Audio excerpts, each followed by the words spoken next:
In an effort to put this into some kind of context, realizing that we're going to have a child dedication service today, I was thinking, my goodness, how much they will perceive the world changing. I mean, how we have noticed so many changes in the world, so much new information. I can't imagine just starting out right about now in 2014. Things have changed not only in terms of scientific discoveries, in terms of gadgets and things like that, but just our understanding of the nature of the cosmos. I mean, the new information we're getting is just exploding. And so I've been wondering, well, with all this new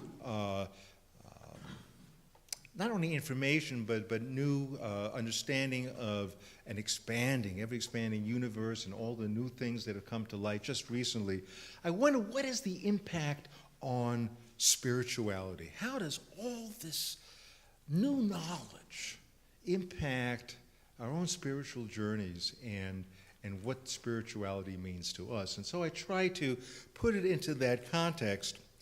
Let me begin by saying that I have always felt at home with Ptolemy, the great mathematician and astronomer who established the perspective almost 2,000 years ago that the sun rises and sets, the earth is firm under our feet, and the part I like best, the earth is the center of the universe.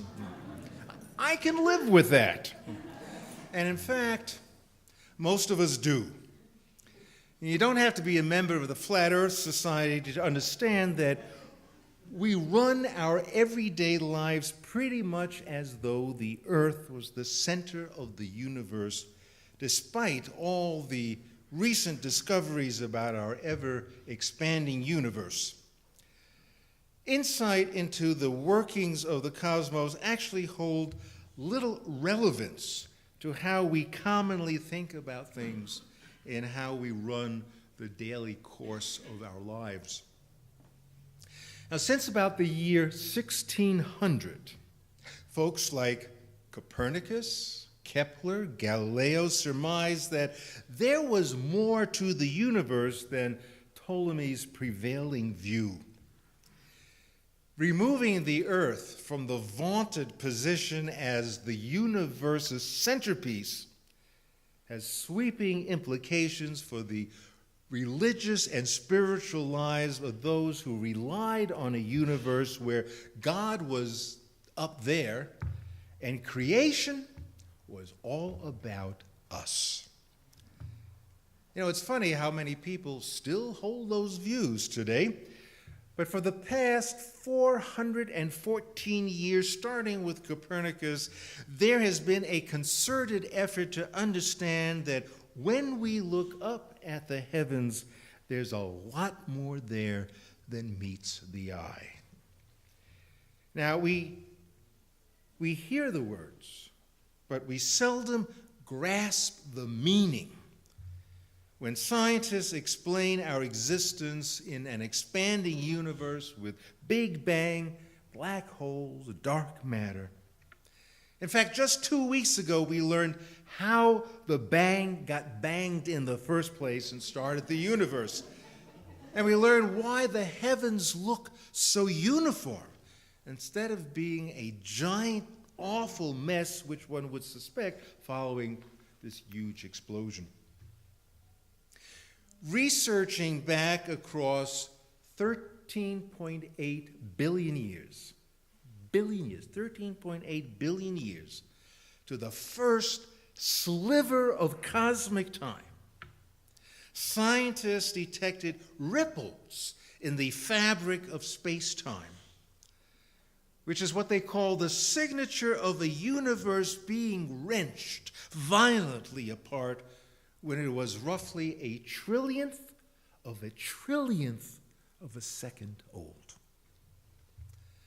2 years ago came the discovery of the Higgs boson, which, known as the God particle, explained to minds far more competent than my own how something can be created from nothing. Wow. Now, I'm happy for this knowledge, at least I appreciate that it exists, But I have to honestly ask you and myself whether or not this information makes a difference in how we lead our lives. Most of us would lead the same lives regardless if we were the center of the universe or we find ourselves just on a small and minor planet in one of hundreds of billions of galaxies. Would we really lead our lives differently? It's kind of the same. We get up each morning with the rising sun, take a shower, brush our teeth, have a trim and healthy breakfast, dash off to work or to school or a social function. Late breaking news about the cosmos doesn't really change our habits.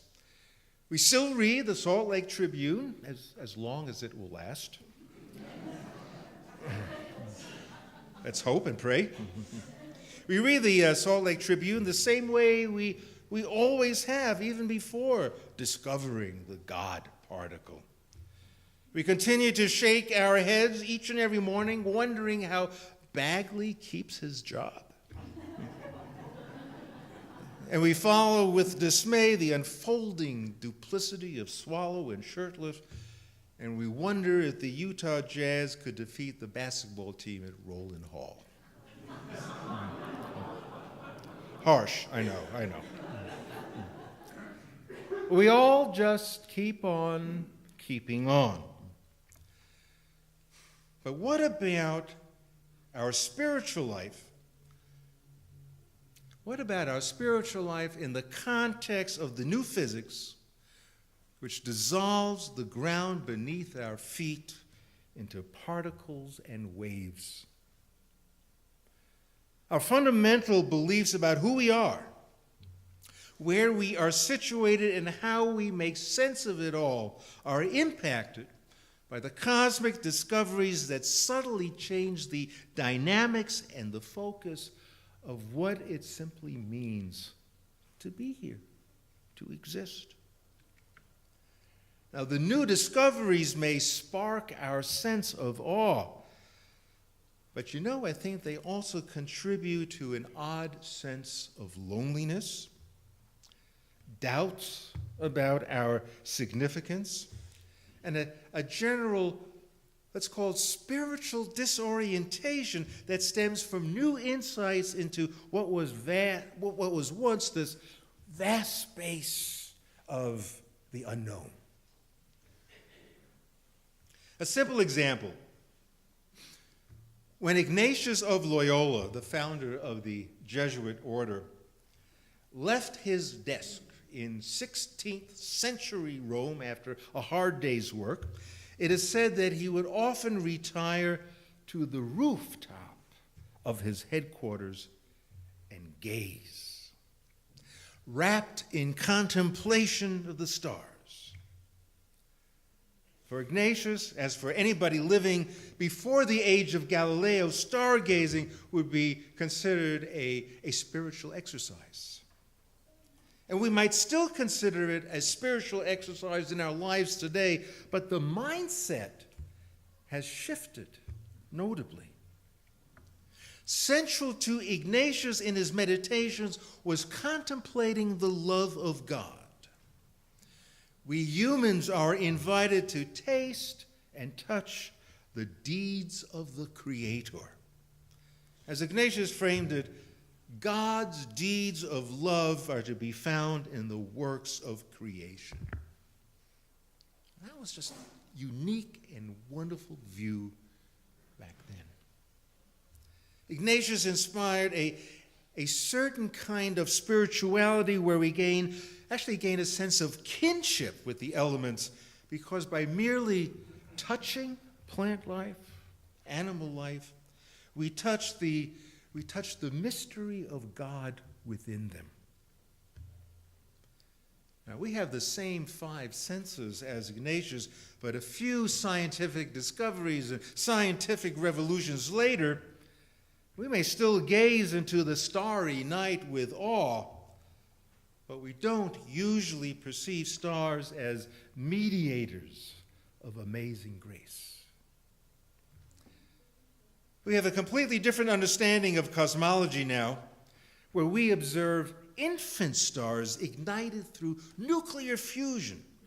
And such protostars, as they call, enable scientists to understand the dynamic forces that once generated a solar system like our own.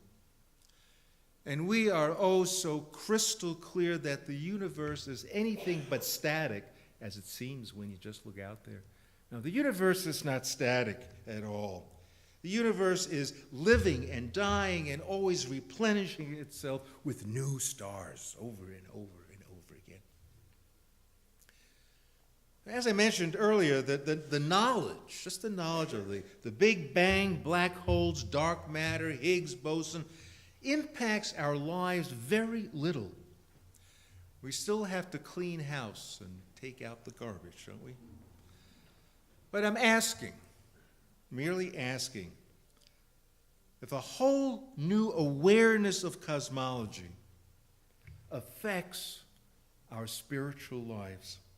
Does it affect our contemplative life, our yearning to go deeper than routine, everyday stuff and experience the profound on some level? As fascinating as the news may be, how the Big Bang began and how something can be created from nothing, let alone the continuous rebirth of stars, new stars all the time, pondering multi-universes. It's all a bit intimidating, isn't it?